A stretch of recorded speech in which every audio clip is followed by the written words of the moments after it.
Allez, Apocalypse chapitre 4. Du coup, on avait terminé donc les 7 épîtres, cette lettre à ces 7 églises. Donc on se souvient donc au début de l'Apocalypse que l'apôtre Jean reçoit une vision. En tout cas, c'est plus qu'une vision, Jésus lui apparaît en fait, carrément, et lui parle et lui dit écoute, tu vas être d'une certaine manière mon messager, mais en tout cas mon scribe. J'ai 7 lettres à faire passer et à cette église et tu vas les rédiger et après elles vont être envoyées. Et aussi, je vais te montrer ce qui arrivera par la suite. Hein. Et c'est vrai que c'est ce qu'il a dit à Jean. Et donc Jean écrit ces 7 lettres. Et une fois que c'est terminé, eh bien, voici ce qui se passe donc au chapitre 4. Donc on va le lire en entier, ensemble. Après cela, je regardai, et voici, une porte était ouverte dans le ciel. La première voix que j'avais entendue, comme le son d'une trompette, et qui me parlait, dit « Monte ici, et je te ferai voir ce qui doit arriver dans la suite. » Aussitôt, je fus saisi par l'Esprit. Et voici, il y avait un trône dans le ciel, et sur ce trône, quelqu'un était assis. Celui qui était assis avait l'aspect d'une pierre de jaspe et de sardoine, et le trône était environné d'un arc-en-ciel semblable à de l'émeraude. Autour du trône, je vis 24 trônes, et sur ces trônes, 24 vieillards assis, revêtus de vêtements blancs, et sur leurs têtes des couronnes d'or.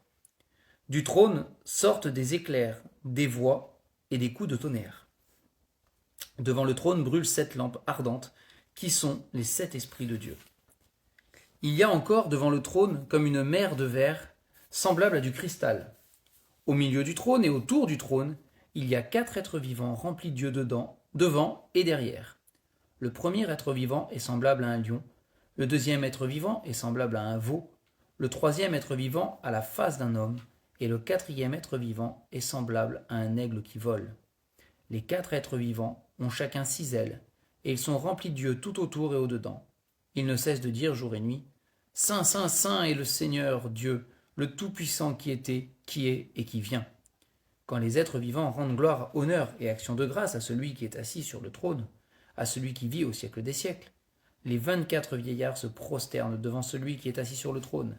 Ils adorent celui qui vit au siècle des siècles, et ils jettent leur couronne devant le trône en disant « Tu es digne, notre Seigneur et notre Dieu, de recevoir la gloire, l'honneur et la puissance, car tu as créé toutes choses, et c'est par ta volonté qu'elles existent et qu'elles ont été créées. »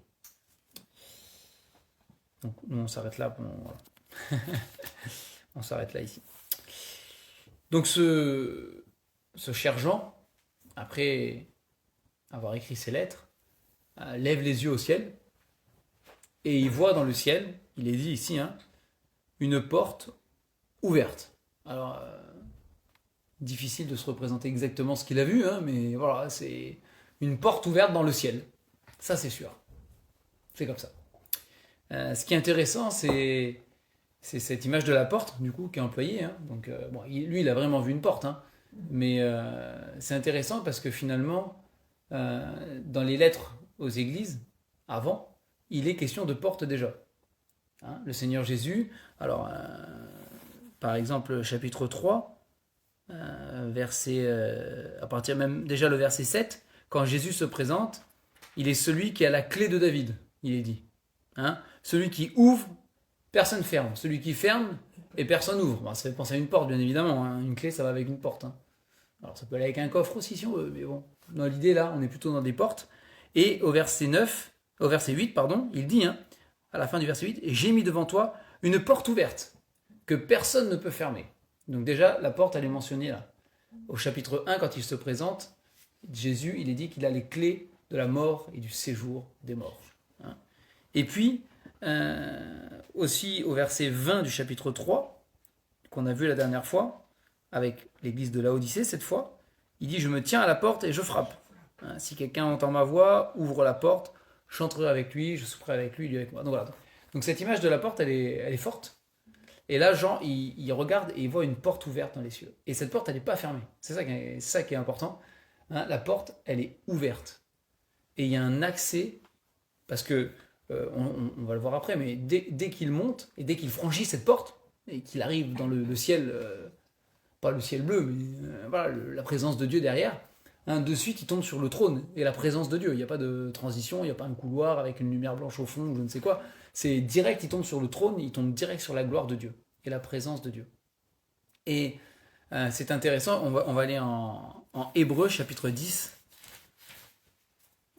En Hébreux chapitre 10.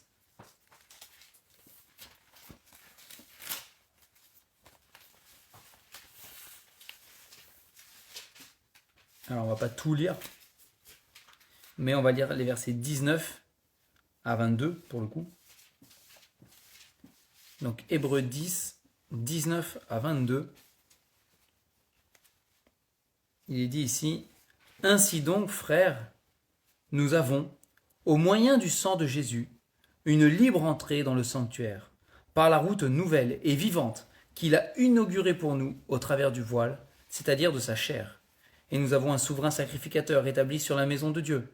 Approchons-nous donc avec un cœur sincère dans la plénitude de la foi, les cœurs purifiés d'une mauvaise conscience et le corps lavé d'une eau pure. » Et ici, dans l'Épître aux Hébreux, l'auteur fait un parallèle entre les choses de la terre qui avaient été données à Moïse, comme le tabernacle, et puis après le temple, etc., et la réalité des choses célestes. Et il nous est dit que les choses de la terre, le tabernacle, toutes ces choses, c'était l'ombre des choses à venir. Et que c'était une représentation terrestre et matérielle des choses qui sont dans le ciel. Et que ici, alors il y avait le voile qui séparait le lieu saint du lieu très saint, hein, et il y avait le souverain sacrificateur qui pouvait entrer, etc. Et là, il nous est dit que le Seigneur Jésus a fait quelque chose pour nous d'incroyable et d'extraordinaire. C'est qu'il a inauguré pour nous une route nouvelle, un libre accès auprès de Dieu, auprès du ciel, par son sang. La porte est ouverte. Il a ouvert la porte. Par son sacrifice, il a ouvert la porte qui nous mène jusqu'à Dieu. Et il nous a fait passer au-delà du voile, de l'autre côté du voile. Et donc c'est dans l'Épître aux Hébreux, c'est ce qui est expliqué par l'auteur de l'Épître aux Hébreux. Et c'est ce qu'on retrouve aussi dans l'Apocalypse avec cette vision et cette porte ouverte. La porte ouverte vers le ciel. Cette porte n'est pas fermée. Elle est ouverte. Et on peut l'emprunter. Alors n'importe qui ne peut pas l'emprunter. D'accord ? Ici, Jean, il est appelé son serviteur. D'accord ? C'est le serviteur de Dieu. C'est l'enfant de Dieu. C'est celui qui a été racheté par Dieu. Et c'est l'endroit où se retrouvent, on le voit dans la suite des visions de l'Apocalypse, c'est là qu'on retrouve ceux qui ont été rachetés. Mais tous les rachetés peuvent rentrer par cette porte qui est grande ouverte, par le Seigneur Jésus. Et c'est la grâce de Dieu. La porte du ciel n'est plus fermée. Elle est ouverte. C'est à cause de nos péchés, ce que nous sommes, cette porte devrait être fermée. Mais parce que le Seigneur Jésus a tout payé. Et d'ailleurs, quand il est mort sur la croix, le voile s'est déchiré. Le lieu très saint est devenu tout d'un coup ouvert là et accessible à tous. Et on imagine la panique qu'il y a dû y avoir dans le temple et autour, quand le voile s'est déchiré et qu'ils n'avaient pas le droit normalement de rentrer, de contempler ou de faire quoi que ce soit à l'intérieur, et qu'ils se sont retrouvés avec le voile déchiré, il fallait faire quelque chose. Il devait y avoir une certaine panique. Mais parce que la porte dans le ciel s'est ouverte. L'accès à Dieu est possible. Et c'est la grâce que nous avons. Et c'est ce qui est dit à Jean. L'apôtre Jean, il lui est dit, et c'est le Seigneur Jésus qui lui parle, parce que la première voix qu'il a entendue comme le son d'une trompette, on l'avait vu au chapitre 1, c'est Christ. Et c'est le Seigneur Jésus lui-même qui dit à Jean, monte. Monte ici, et je te ferai voir ce qui doit arriver dans la suite. Mais monte ici. Et donc Jean a pu monter et franchir la porte. Et c'est la grâce qu'il a eue, et c'est la grâce, parce que c'est vraiment pure grâce, c'est la grâce qui nous est réservée aussi.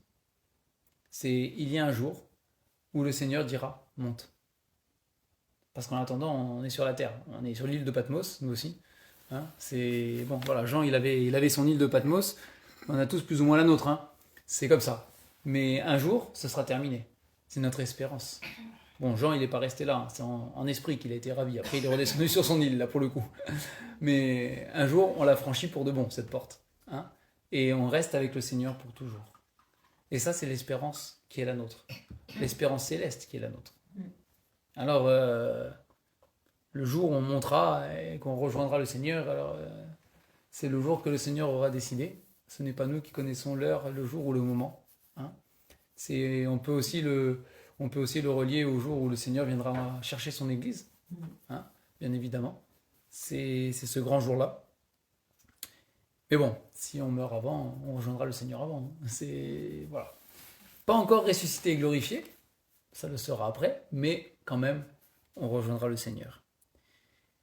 Et donc Jean, le Seigneur Jésus lui ordonne de monter. Alors c'est pas lui qui décide de monter, hein. On est bien d'accord. Hein. Il lui dit monte ici, mais c'est pas Jean qui se dit bon bah j'y vais, hein. Et puis il saute et puis non, c'est pas comme ça que ça marche. Hein. Il est dit aussitôt, je fus saisi par l'Esprit. Donc voilà, c'est spirituellement. Et c'est Dieu qui le fait. Jean, même s'il est racheté, il n'a pas la capacité de monter par lui-même au ciel. Et même nous qui sommes rachetés, même nous qui avons une route nouvelle qui est tracée pour nous, nous n'avons pas de moyens humains de rejoindre le Seigneur ou d'employer des choses pour cela. Ce sont des choses spirituelles et cela vient de Dieu. Et c'est le Seigneur qui nous fait avancer. Et c'est le Seigneur qui, par son esprit aussi, nous transforme et qui un jour, eh bien, nous enlèvera avec lui. Ça, c'est sûr. Hein. Il est dit hein, que voilà, les morts en Christ ressusciteront et que nous, les vivants qui seront restés, eh bien, on sera enlevés à la rencontre du Seigneur sur des nuées et qu'on sera transformés complètement. Et c'est pas nous qui allons sauter sur les nuages d'en bas sur la terre. Hein. C'est le Seigneur qui va nous attirer à lui et qui va nous prendre. Hein. C'est une promesse qui nous est faite ici. Donc Jean se retrouve saisi par l'Esprit, il monte, forcément, hein, puisque Dieu lui dit monte ici. Et comme je disais, c'est important, une fois qu'il franchit cette porte dans le ciel, eh ben, il n'y a pas de transition. Il n'y a pas effectivement ce grand couloir avec une lumière blanche et il faut marcher, accompagné par un ange qui nous précède, et puis on tombe sur des grilles qui sont ouvertes par Saint-Pierre qui a les clés. Non, tout ça, non, ça n'existe pas, ces choses-là. Il rentre et tout de suite, il est devant le trône. Il n'y a pas de transition. Il se retrouve devant le trône et devant la gloire de Dieu. Parce que c'est cela qui est décrit ici. Hein. C'est la gloire de Dieu. Ça rejoint un petit peu la vision qu'Ézéchiel avait eue hein, de la gloire de Dieu. On retrouve des choses semblables. On retrouve des êtres vivants avec des yeux et des paires d'ailes. Hein. On retrouve un trône, on retrouve aussi, alors il était question là, on a vu d'arc-en-ciel, hein, je sais plus où c'était ce verset là, on l'a lu, ben mince. C'est tout à la fin, non? Ah non, c'est plus. 3. Ah voilà, merci, oui, c'est ça. Au verset 3, je suis bête. On retrouve l'arc-en-ciel, c'est ça, hein, et les aspects de pierres précieuses, tout ça. Voilà, ça, ce sont des choses qu'on voit dans Ézéchiel. Et dans Ézéchiel, il est dit, c'est là la gloire de Dieu. C'est la gloire de Dieu. Et donc Jean tombe directement dans la présence de Dieu et devant la gloire de Dieu, qui est manifestée à ses yeux, comme ça l'a été à Ézéchiel, mais qui est manifestée à ses yeux par la description qu'il en a faite, avec les mots qu'il avait, avec les connaissances qu'il avait, avec voilà, il a décrit ce qu'il a vu, avec les comparaisons qu'il pouvait faire. Et pour lui, voilà, pour lui, c'est ce qu'il a vu. Hein, dans Ézéchiel, pour l'arc-en-ciel, il est dit que, de mémoire, hein, il est dit qu'il voit une lumière ou un éclat comme celui d'un arc-en-ciel. Un peu comme la luminosité d'un arc-en-ciel. C'est ce que Ézéchiel a décrit, lui. Hein. Et Jean l'a dit, bah, il y avait un arc-en-ciel. Donc c'est cette luminosité, cet éclat, cette lumière. Pour eux, ça ressemble à un arc-en-ciel, c'est un arc-en-ciel. C'est possible que ce soit vraiment un arc-en-ciel, hein, c'est pas la question. Mais voilà, en tout cas, c'est pour dire qu'il a quand même essayé d'écrire ce qu'il a vu de la gloire de Dieu avec ses mots, et avec ce qu'il connaissait, il a fait des comparaisons, quoi. Hein. Semblable à de l'émeraude. Voilà. Hein. Donc il y a le trône, mais le trône n'est pas vide. Hein. Ce trône n'est pas vide. C'est pas juste un trône là, imposant, dans le silence, ou je ne sais quoi. Non, déjà, il n'y a pas de silence, puisqu'il y a des êtres vivants qui crient Saint, Saint, Saint et l'Éternel. Hein. Et en plus de ça, le trône n'est pas vide. il y a quelqu'un qui est dessus. Et la jaspe et la sartoine, Mhm. ça veut dire quoi? Les jaspe et sardoine, ce sont des pierres précieuses, non? Oui. Oui, oui, bien sûr, mais je veux dire, ça doit bien indiquer quelque chose, symboliser quelque chose, peut-être. Peut-être. Peut-être, je sais pas. J'avoue que là-dessus, j'ai pas creusé sur une symbolique. Après, les symboliques, il faut toujours être un peu prudent, hein. Ce qui est sûr, c'est que déjà, c'est beau. C'est une pierre précieuse. Ça a de l'éclat, ça brille. Voilà, c'est pas tout terne. C'est pas un bloc de béton non crépi avec du parpaing gris. C'est de la pierre précieuse, quoi. Ici, il y a quelqu'un qui dit que la sartoine, ça symbolise le feu parce que la colère parce que c'est rouge. Bah, le rouge, c'est pas forcément la colère. Les pierres précieuses, pareil Après, qu'on avait dit à Moïse de mettre dans... c'est vrai que Moïse avait. Oui. On les Ouais. retrouve, le nom de pierres précieuses. Exactement. Sur les phoques là, du souverain sacrificateur, il y avait aussi ça. Après, tu vois, moi je suis toujours prudent avec les commentaires qui parlent de symbolique couleur. Parce qu'au final, tu vois, le rouge, la colère, oui, mais au fait, c'est aussi le sang et le rachat. Le cordon rouge que Rahab devait afficher à la fenêtre, c'était pas un symbole à ce moment-là de colère. C'était un symbole de rachat. Déjà à l'avance, une préfiguration. Tu vois, donc moi c'est pour ça que voilà, je dis pas qu'il faut pas chercher des choses, hein, mais sur tout ce qui est symbolique, je reste quand même assez prudent. Il y a des choses qui sont plus qu'évidentes parfois, comme on avait vu les vêtements blancs, et d'ailleurs il en est question là encore pour les vieillards.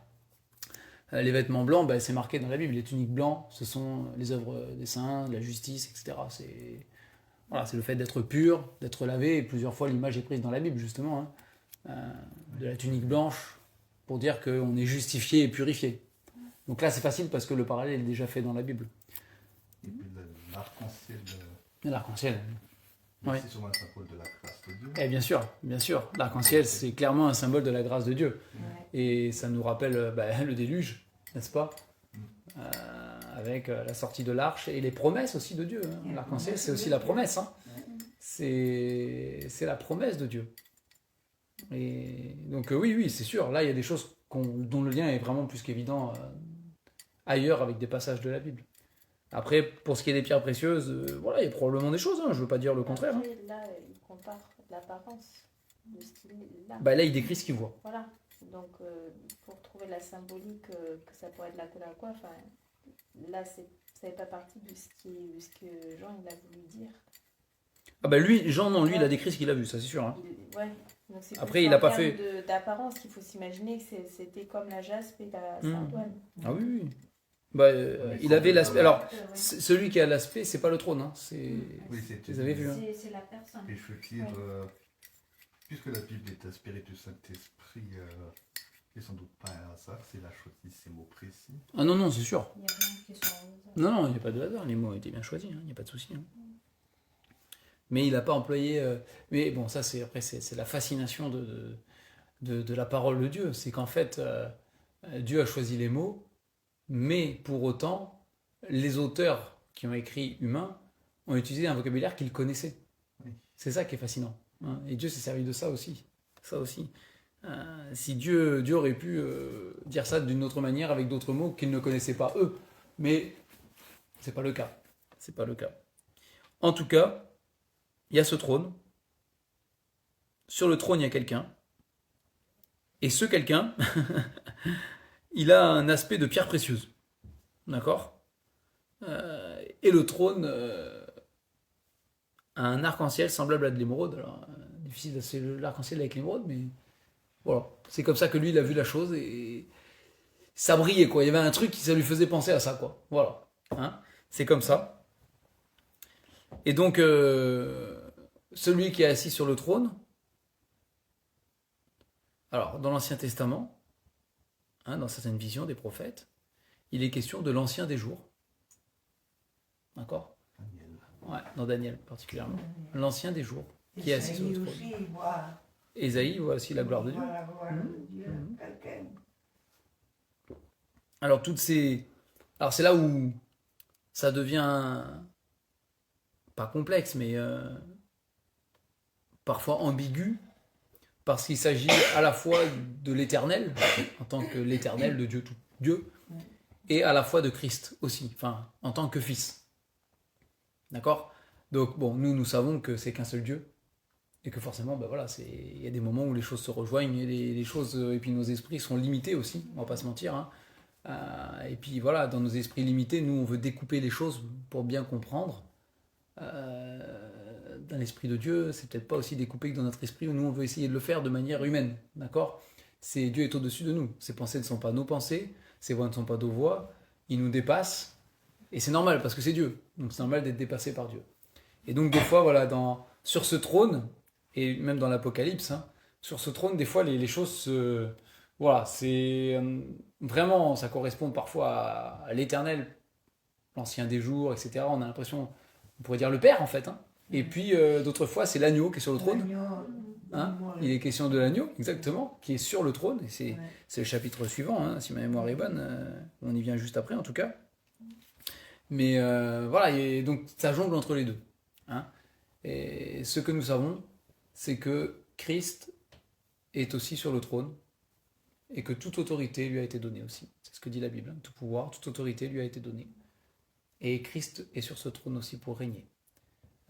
De la même manière que avec le Père, avec voilà, qui était l'Éternel, il était assis sur le trône le jour du déluge. C'est ce que dit la Bible. Hein, c'est le jour du déluge, il était assis sur le trône. Et c'est ce trône-là dont il est question. Hein. Il ne change pas de trône. Hein. C'est pas. Il y a des rois qui avaient des trônes d'apparat, des trônes pour juger, des trônes pour ceci. Alors il est vrai qu'il y a le grand trône blanc. On est d'accord. Hein. Mais le trône de Dieu, c'est le trône de Dieu. Et donc ici, lui, Jean, il voit quelqu'un. Donc là, pour l'instant, il ne nous dit pas trop qui c'est. Il ne sait pas trop lui-même, il a du mal à le définir. Parfois, il est dit comme une figure d'homme, ou semblable à l'homme, semblable à un homme, un être humain. Hein. Ici, là, il dit quelqu'un. Voilà. Je me rappelle, le Seigneur Jésus dit, ne jurez pas par le ciel parce que c'est le trône de Dieu. Mm-hmm. C'est vrai. C'est vrai. Et d'ailleurs, oui. Oui, tout à fait. Et d'ailleurs, dans la vision d'Ézéchiel, il est question justement de ce chariot bizarre, là, avec les roues, les machins. Enfin, c'est un peu spécial quand même, hein, faut être honnête. Et puis au-dessus, il y a le ciel, et puis au-dessus, il y a le trône. C'est un peu bizarre. Mais oui, le trône est là, sur le ciel. Il fait partie du ciel, il est sur le ciel, voilà. Donc il y a ce trône, et c'est ce qu'il voit, Jean, là, en premier. D'accord ? C'est ce qui le frappe tout de suite, c'est la gloire de Dieu. Et c'est normal. Le ciel est rempli de la gloire de Dieu. Et puis après, autour du trône, il y a d'autres trônes. Alors là, il y en a 24. Précisément. Il les a comptés. Hein. Il les a comptés. Il y en a 24. Et sur ces trônes, donc sur chaque trône, il y a un vieillard. Hein. Donc vieillard, c'est traduit par vieillard, on peut le traduire par ancien. Moi, j'ai ancien. Voilà, ça dépend des traductions, c'est le même mot. D'accord. Voilà, c'est le même mot qu'ailleurs, dans le Nouveau Testament, parfois c'est traduit par ancien. Là, dans ma traduction, moi, ils sont traduits vieillard, mais c'est le même mot, ancien. Donc 24 anciens, assis.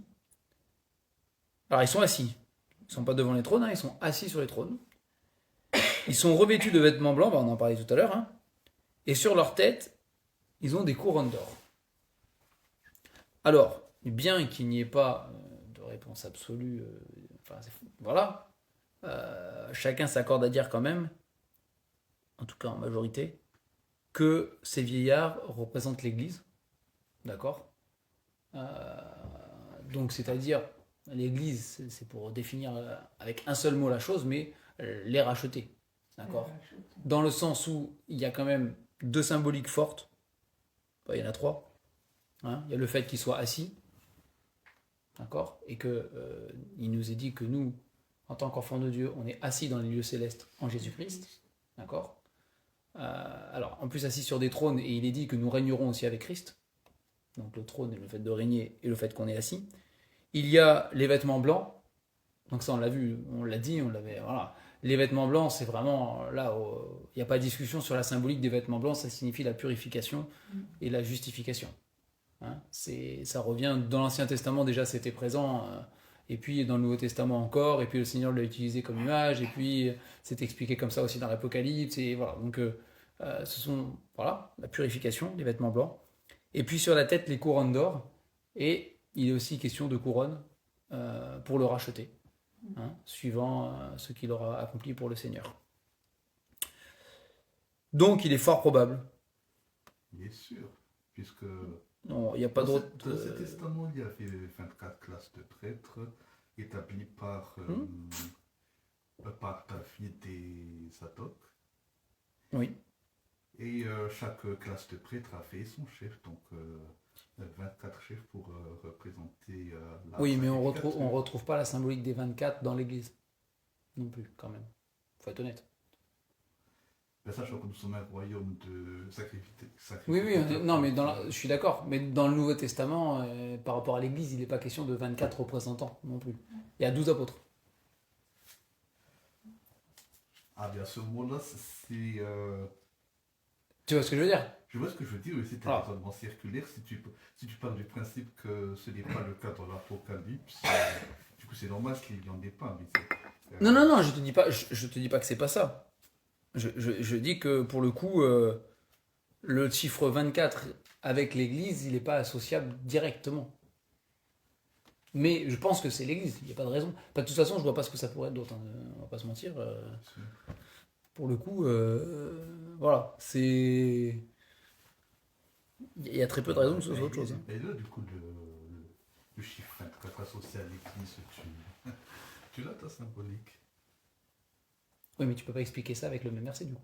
C'est ce que je te dis.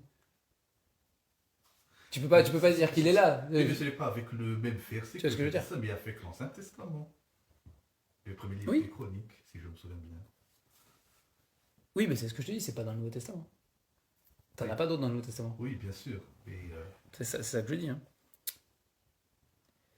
Donc du coup, alors du trône, verset 5, donc bon, ça ce sont, voilà, ce sont ceux qui sont associés à Christ. Hein. De toute façon, il est dit que nous sommes co-héritiers de Christ et que les bénédictions de Christ, la position de Christ, et voilà, nous sommes associés à lui en fait, hein, dans toutes les choses qu'il a. Et quelque part, ben voilà, ces trônes qui sont autour du trône sont l'image ici de notre association avec Christ dans les lieux célestes, de sa position et de ce qu'il est. Nous sommes co-héritiers. Et il est dit que nous régnerons, si nous souffrons, nous régnerons aussi avec lui. Alors la forme que ça prendra après, ça c'est autre chose. Néanmoins, on n'est pas assis sur des trônes pour autre chose que pour régner. Les trônes sont associés, en général quand même, à une royauté. Hein. Alors ici, c'est pas nous les grands chefs. Hein. Le grand chef, c'est celui qui est sur le trône du milieu. C'est lui, hein, qui est le chef de l'Église. C'est ce que dit la parole. C'est lui qui est le roi des rois et le seigneur des seigneurs. C'est lui qui a toute la gloire. Les 24 vieillards ici n'ont aucune gloire pour eux-mêmes. Ils sont là, ils ne sont pas absents. Ils y sont. C'est pas de la déco, c'est des êtres vivants. Ils sont présents. Il se passe des choses. Mais c'est pas la gloire n'est pas là pour eux. Ils sont pas là pour tirer gloire de quoi que ce soit. C'est au contraire. Hein, dans la suite de ce qu'on a lu, ils jettent les couronnes aux pieds de celui qui est sur le trône. Hein, et ils lui disent, donc c'est verset 10, hein, ils se prosternent devant celui qui est assis sur le trône, ils adorent celui qui vit au siècle des siècles, et ils jettent leur couronne devant le trône, en disant, tu es digne, notre Seigneur et notre Dieu, de recevoir la gloire, l'honneur et la puissance, car tu as créé toutes choses, et c'est par ta volonté qu'elles existent et qu'elles ont été créées. Donc ces 24 vieillards sont dans la gloire de Dieu, ils sont dans la présence de Dieu, ils sont associés pour une part au règne de Dieu, sur leur trône, mais ils ne sont pas là pour récolter la moindre gloire. Il n'y a pas de gloire. Il y a la grâce d'être présent, la grâce d'être dans la gloire de Dieu, mais la gloire, elle est rendue à celui qui est sur le trône, et à lui seul. Et ces 24 autres vieillards ont tous, comme tous ceux qui sont présents, et comme Jean, dès qu'il franchit la porte, ils ont tous les regards rivés dans une seule direction. Ce trône sur lequel quelqu'un est assis. Et ce quelqu'un, il est dit ici, au verset 11 qu'on a lu, qu'on vient de dire là, tu as créé toutes choses. Et c'est par ta volonté qu'elles existent et qu'elles ont été créées. Tout a été créé par la parole de Dieu. C'est ce que nous dit la Bible. Et la parole, c'est Jésus. Et la parole, c'est Christ. Il soutient toutes les choses. Par sa parole Par sa puissante. parole puissante. Exactement. C'est par ta volonté qu'elles existent. Et donc, c'est lui. Et c'est Christ. C'est le Père. C'est Dieu. Le Saint-Esprit est là aussi. Il y a les 7 esprits de Dieu qui sont présents, avec les 7 lampes. Mais tous les regards au ciel sont tournés uniquement vers le trône, sur lequel est assis Christ, Dieu. Le Dieu Tout-Puissant. Et le Dieu Créateur. Et le Dieu qui, par la volonté, par la seule force de sa volonté, fait venir toute chose à l'existence aussi. C'est lui, et lui seul, qui reçoit la gloire. Et c'est vrai que dans l'Apocalypse, il y aura donc plein de choses après, plein de révélations sur la fin des temps, sur ce qui va arriver par la suite, etc. C'est ce que Jésus lui-même dit. Mais le centre de toute chose, ça restera toujours celui qui est assis sur le trône, et vers lequel tous les regards vont converger, et toute la gloire va être rendue, parce que c'est le seul qui est digne de recevoir la gloire. Et il y a celui qui sur terre essaiera de voler la gloire de Dieu, et de se faire adorer, mais ça c'est sur terre. Et c'est avec des êtres humains pécheurs que ça marche. Mais dans le ciel, il n'y a pas de place pour cela. Dans le ciel, il n'y en a qu'un seul qui peut recevoir la gloire, c'est Christ. Et personne d'autre. Et quand nous serons là-haut, il n'y aura pas d'autre chose que la gloire de Dieu et nous qui rendons gloire aussi au Seigneur.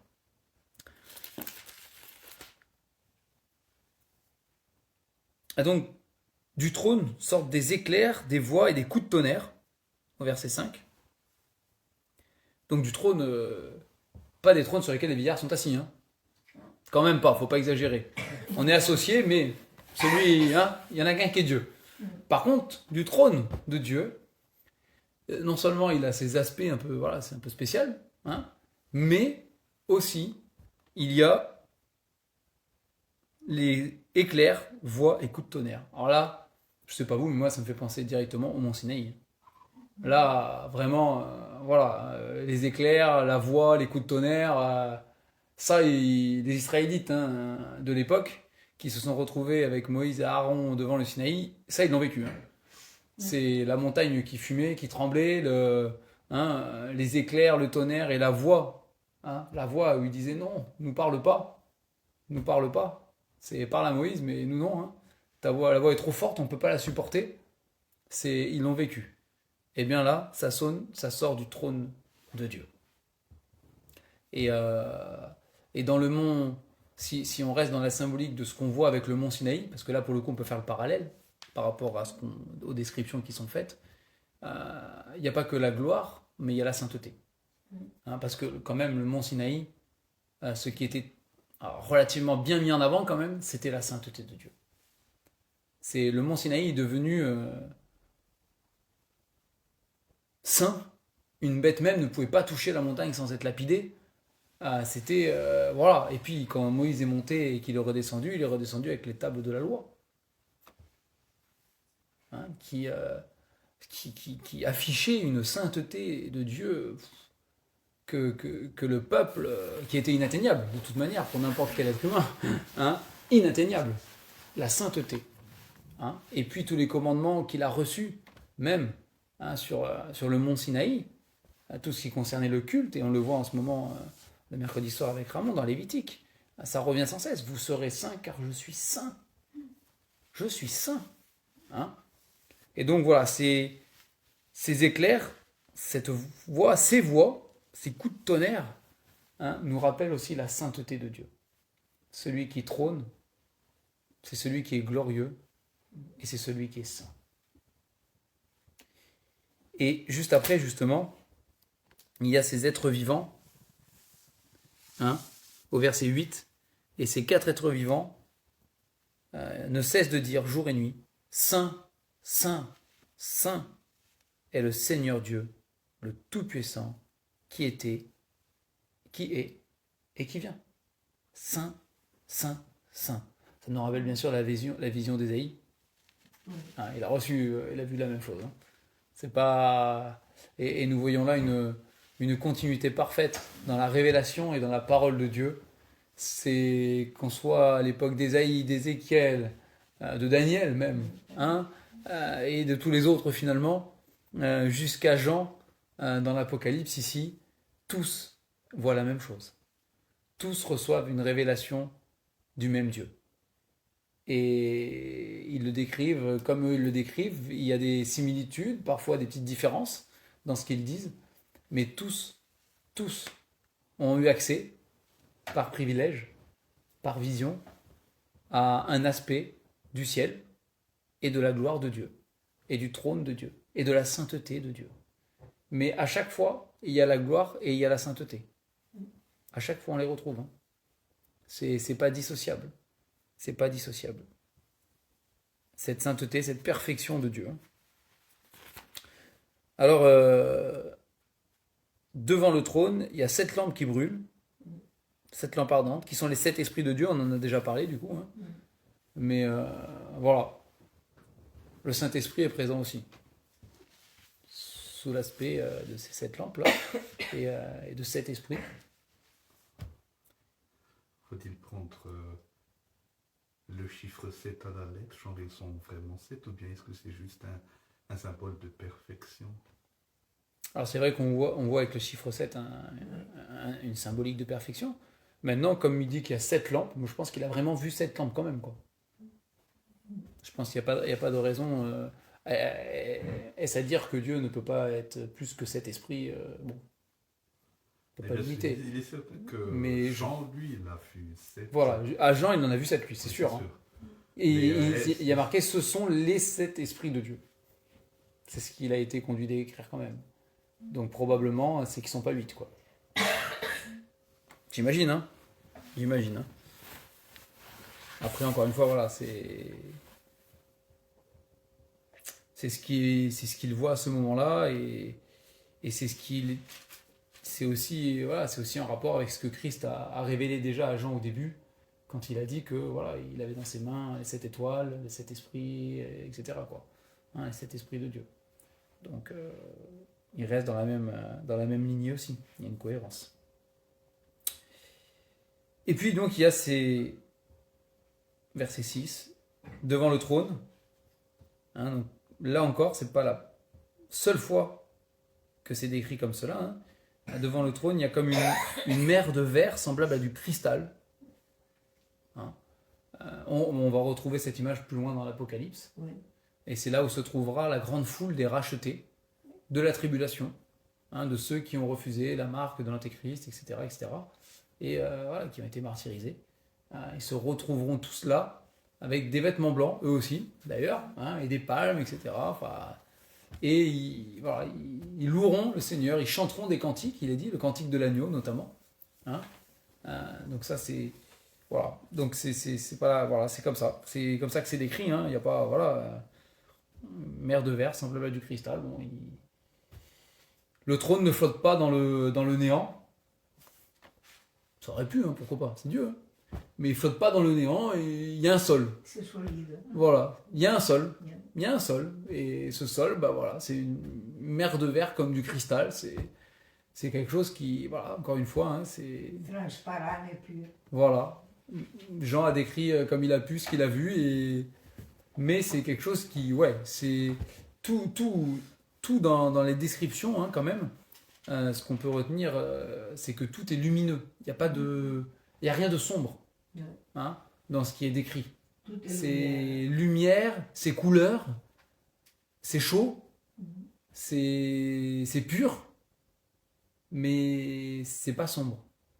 Parce qu'en Dieu, il n'y a pas de ténèbres. C'est ce que dit la parole de Dieu. Il est lumière et il n'y a pas de ténèbres. Et voilà, une mer de verre comme du cristal, c'est pas sombre. Hein, c'est un arc-en-ciel, c'est pas sombre. La nuit, on voit pas d'arc-en-ciel. Hein. On les voit pas. On peut pas les voir. Hein. C'est quand il y a du soleil, quand il y a de la lumière, de la luminosité, qu'on peut le voir. Hein. Donc voilà, c'est la lumière. Dieu est lumière. Et donc au milieu du trône, il y a les 4 êtres vivants.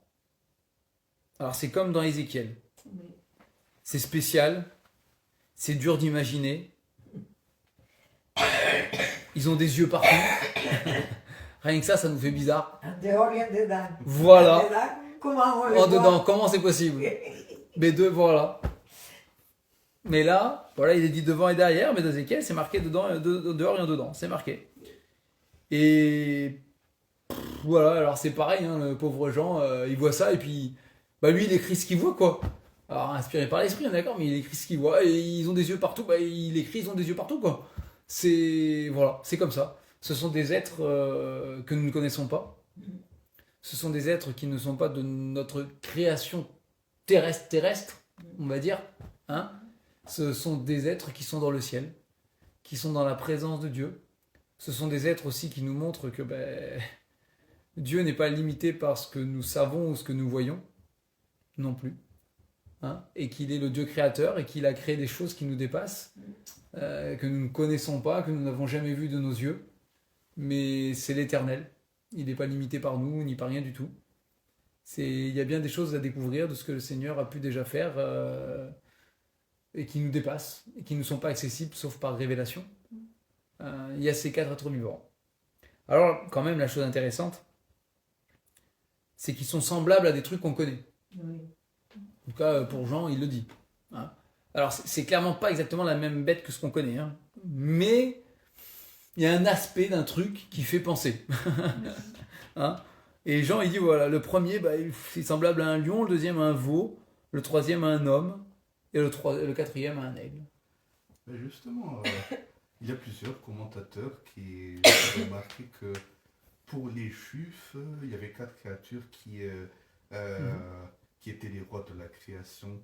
Le lion est le roi des animaux sauvages, le bœuf le roi des animaux domestiques. Bon, l'être humain, il est à la tête de toute la création. Et à part, ouais. Et l'aigle est le roi des oiseaux. Peut-être. Après, peut-être. Ça, moi, ouais. Ce qu'on peut voir dans la symbolique, c'est par rapport au Seigneur Jésus. Il y a quand même l'idée que le lion, c'est le roi. Donc la royauté, effectivement, du Seigneur Jésus. Hein. Le bœuf ou le veau, là, c'est le serviteur. Et Christ est le serviteur. On a l'homme, et Christ est venu justement pleinement homme. Dans le mystère de l'incarnation, il est pleinement homme. Et puis l'aigle, la divinité aussi, hein, qui fait qu'il est pleinement Dieu. Ce qui peut rejoindre aussi une certaine vision qu'on peut avoir des 4 évangiles, Oui. et qui n'est pas tout à fait fausse, hein, avec Matthieu qui présente le royaume et le roi qui doit venir, hein, Marc qui présente le serviteur, Luc Alors, qui présente l'humanité, c'est le Fils de l'homme, hein, et puis Jean qui présente le Fils de Dieu dans sa divinité. Et c'est vrai qu'il y a ces quatre aspects, hein, qu'on retrouve chez le Seigneur Jésus. C'est dans Marc, hein, voilà, il dit il est venu pour servir et donner sa vie en rançon. C'est le serviteur, hein, le serviteur, et puis celui qui est pleinement homme et toutes ces choses. On retrouve ces choses-là. Et donc dans ces aspects quand même des 4 êtres vivants, on y voit quelque part ce que le Seigneur Jésus a accompli. Et les caractères qui nous ont été révélés du Seigneur Jésus, liés quand même à notre salut. Parce que c'est lié quand même à ce qu'il est venu faire sur la terre. Hein, le serviteur qui donne sa vie, le Fils de Dieu dans le ciel n'est pas serviteur. Il n'est serviteur de personne. Pas dans le ciel. Dans le ciel, il est le maître. Hein. Quand on dit qu'il a quitté la gloire du ciel, c'est pas rien. Hein. Il n'a jamais été le serviteur de personne. Hein. Il est en accord avec le Père, il est soumis au Père, mais il n'est le serviteur de personne. Il est le Fils qui hérite de tout. Il est le roi des rois, le Seigneur des seigneurs. Mais, et c'est uniquement dans ce sens-là, mais dans sa venue sur la terre, il est venu comme un serviteur. C'est ce que dit la parole. Hein. Et voilà, donc ça nous rappelle les aspects de l'œuvre de Christ qui touchent à notre salut. Et c'est pour ça qu'ils sont là. Parce que c'est pour cela aussi qu'il est digne de recevoir l'honneur, la gloire et l'adoration, et qu'il est ce qu'il est. Il a été élevé à la droite de Dieu, après avoir souffert pour nos péchés. Il a été élevé. Il a été élevé bien plus haut que ce qu'on aurait pu, que ce que nous on peut imaginer. Il a reçu tout pouvoir, toute autorité, tout jugement, toute dignité, tout est soumis à celui qui a donné sa vie et qui est ressuscité vainqueur et qui a tout vaincu. Et donc on retrouve ces choses-là aussi ici. Et ils sont donc sous l'aspect de 4 êtres vivants qui sont autour du trône. Hein, donc il y a le trône, il y a les 24 trônes des rachetés, et puis autour du trône, il y a ces 4 êtres vivants qui sont là et qui gravitent autour. Alors on n'a pas vraiment plus de détails ici, on ne sait pas trop quoi dire d'autre, mais on sait que ils sont là. Il y a ces représentations du ministère de Christ et de ce qu'il est, dans le fait qu'il est fils de Dieu, fils de l'homme, serviteur, et puis dans son humanité. Hein. Mais tout ce qui nous est dit ici, c'est qu'il répète sans cesse, et sans cesse, et sans cesse, et sans cesse, et jour et nuit. Il n'y a pas de nuit au ciel. Hein. C'est une expression là pour le coup. Ça on le sait. Puisqu'il n'y a pas de ténèbres, il n'y a que de la lumière. Il n'y a pas de nuit, il n'y a même pas de nuit. Hein. Il n'y a pas de soleil, il n'y a pas de... Voilà. Mais bon, c'est une expression pour dire que c'est sans cesse. Hein. Sans cesse, il répète sans arrêt la même chose. Saint, Saint, Saint est le Seigneur Dieu, le Tout-Puissant, qui était, qui est et qui vient. Encore une fois, on retrouve cette idée d'éternel. Hein, qui était, qui est, qui vient. On retrouve ce beau verset, Christ est le même hier, aujourd'hui et éternellement. Il était, il est, il vient. Celui qui était mort et qui maintenant est vivant et qui est éternel et qui revient bientôt aussi. Hein. Mais et dans l'Apocalypse aussi, il est question de cela, de ce Dieu éternel. Et ce Dieu éternel a commencé quelque chose. Et au verset 11, car tu as créé toutes choses. Il a commencé quelque chose. Et il va le terminer. C'est aussi ça dans l'Apocalypse. Hein. Il va le terminer. Il y a eu le début, il y a le pendant, et il y a la fin. Bon, qui ne sera pas une vraie fin pour les racheter, parce que c'est une fin qui après dure éternellement, il n'y a pas de fin. Hein. Mais néanmoins, dans la création qui a été entamée, il y a quand même une fin. Et quand on arrive à la fin de l'Apocalypse, et qu'il est question du grand trône blanc, et du fait que aussi tout va être détruit par le feu, et que l'univers va être roulé comme un vêtement, et que toutes choses vont disparaître, et que des nouveaux cieux et une nouvelle terre, il y a quand même l'achèvement et la fin d'une création, et de quelque chose. Et c'est ce Dieu-là qui est présenté ici, et qui reçoit tout l'honneur, toute la gloire, et toute l'adoration. Il englobe tout, il est partout, du début à la fin. Hein. Aussi l'alpha et l'oméga, il était présenté. C'est pareil. Hein. Il était, il est, et il vient. Et donc c'est ce qui est dit ici. Et quand les êtres vivants rendent gloire, honneur et action de grâce à celui qui est assis sur le trône, à celui qui vit au siècle des siècles, cette expression revient 2 fois à la fin, hein. Celui qui vit au siècle des siècles, verset 9, et c'est répété, les 24 vieillards se prosternent devant celui qui est assis sur le trône, ils adorent celui qui vit au siècle des siècles, c'est répété une deuxième fois du coup, hein. Eh bien, c'est là qu'ils jettent leur couronne. Alors moi, il y a un truc que j'ai du mal à concevoir, du coup, c'est qu'ils répètent ça sans cesse, jour et nuit, et à chaque fois qu'ils le disent, les vieillards jettent... Au bout d'un moment, il n'y a plus de couronne. Je sais pas, voilà, mais ils jettent les couronnes. En tout cas, Jean, lui, c'est ce qu'il a vu. Il a vu ça. Il sait que ces 4 êtres vivants, ils passent leur temps à dire ça tout le temps, à rendre gloire à Dieu, et à louer la sainteté de Dieu. Et lui, quand il était présent et qu'il l'a vu faire, et qu'il a vu ça, au moment où ils ont crié, hein, cela, il a vu les 24 vieillards qui jetaient les couronnes. Alors, est-ce que les couronnes sont renouvelées et qu'ils les rejettent à la clé ? Je ne sais pas. Est-ce que eux, ils passent leur temps à dire ça, et puis il y aura un moment où tous réunis, tous devant le Seigneur, nous jetterons les couronnes à ses pieds ? C'est possible aussi. Que ça, ce soit qu'une fois, par contre. Voilà. Mais lui, c'est ce qu'il voit. Hein, c'est ce qu'il voit ici. Et encore une fois, cette expression, hein, verset 9, verset 10, qui vit au siècle des siècles, ça fait référence au Seigneur Jésus. Parce que si c'est précisé qu'il vit au siècle des siècles, c'est parce qu'il a été mort. Hein, et c'est comme ça qu'il se présente à Jean dès le début de l'Apocalypse. J'étais mort, mais je suis vivant. Hein. On l'a lu ensemble, là, on va le relire pour terminer.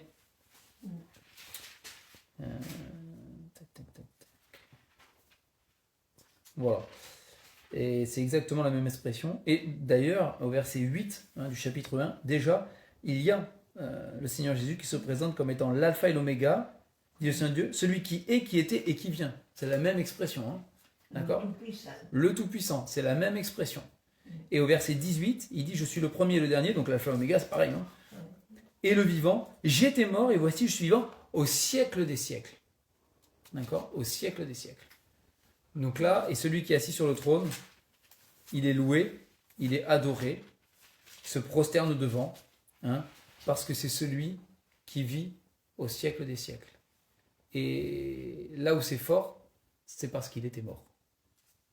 C'est pas juste parce que c'est le Dieu vivant éternel, c'est parce que il y a eu un moment où dans son humanité, il est mort pour nos péchés, pour nous racheter, pour nous sauver.